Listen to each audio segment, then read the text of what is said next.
Have you ever thought about how much a place can change in just a couple of decades? Well, in the early 1800s, Virginia was right at that tipping point. The old way of life, the one that had been around for generations, was starting to fail, and the state was about to be totally transformed by new inventions, new ideas, and a huge wave of people on the move. So let's dive in and see exactly how it all went down. And really, it all boils down to this one big question. How can a single invention, just one new machine, set off a chain reaction that completely reshapes an entire society? Just kind of keep that question in the back of your mind as we go, because it's at the heart of this whole story. Okay, so let's set the scene. We're in the early 1800s. On the surface, Virginia looks like a powerhouse, right? But underneath, it was facing this really deep crisis that was threatening its entire way of life. You have to understand, for generations, life in Virginia was all about one thing: farming. The whole economy was built on what you could pull out of the ground, and tobacco was king. Your life was tied directly to the soil. But that very foundation, well, it was starting to crack, and that connection to the land was about to become a massive, massive problem. The problems were really starting to stack up. First, all those years of nonstop tobacco farming had literally just sucked the life out of the soil. It was worn out. At the same time, getting around was stuck in the past. Everything moved at the speed of a horse and wagon, which made trade and travel just a slow crawl.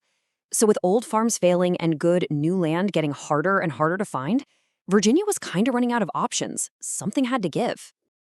And something did give. The answer to Virginia's problems, it didn't come from a new law or a new crop. Not at first. It came from this incredible wave of innovation that was changing the entire world. We call this period the Industrial Revolution. Now, when you hear that, you're probably picturing big city factories and smokestacks, right?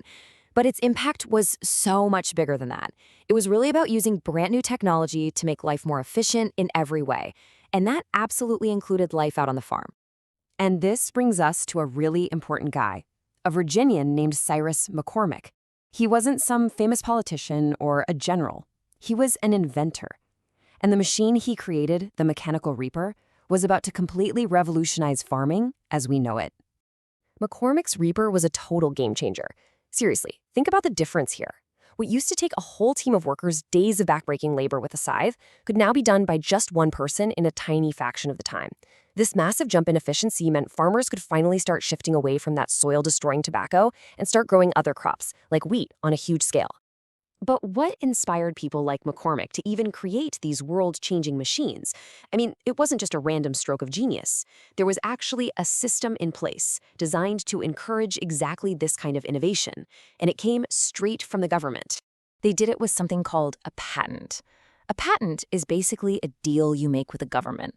You share your amazing invention with the world, and in return, for a certain number of years, you get the exclusive right to make money from it.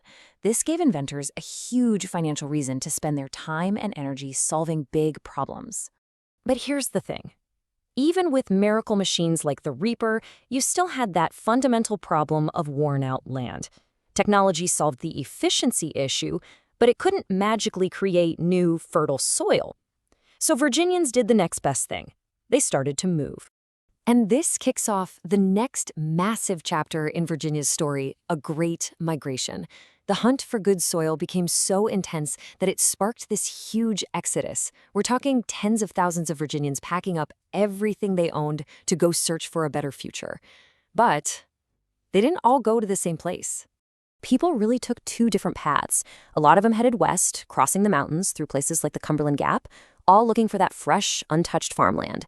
But a whole other group of people moved in a completely different direction, into Virginia's growing cities, looking for new kinds of jobs in new industries. In this migration to the cities, wow, it fueled this incredible urban boom. I mean, just look at Richmond. Between 1830 and 1860, its population more than doubled. It went from being just the state capital to this bustling, thriving center for industry, for culture, for all kinds of new opportunities that were pulling people in from the countryside. So you've got these two massive forces, brand new technology and this huge migration of people, all happening at the same time. The result? A completely new Virginia was forged, with totally new priorities and a new vision for its future. And one of the clearest signs of this modernization was a new focus on society itself. You see, with an economy that wasn't just about farming anymore, leaders realized they needed an educated population. And so, for the very first time, state funded public education became a real priority. And the result of this new focus was just staggering.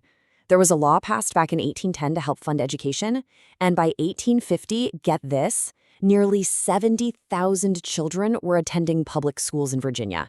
That is a monumental investment in the state's own future. So let's just put all the pieces together. The new Virginia was a place where railroads were finally replacing slow horse-drawn wagons. It was a place where growing cities were creating all kinds of new jobs, a place where public schools were educating the next generation, and a place where farming itself was changing, shifting from just tobacco to other crops like wheat, all thanks to inventions like the reaper. It was a total top-to-bottom transformation. And that brings us right back to where we started. We've seen how a single invention helped spark this incredible chain reaction that remade an entire state. So it kind of leaves us with one final thought to chew on. What are the mechanical reapers of our time? What are the innovations happening right now that are quietly reshaping our world, our jobs, and our future?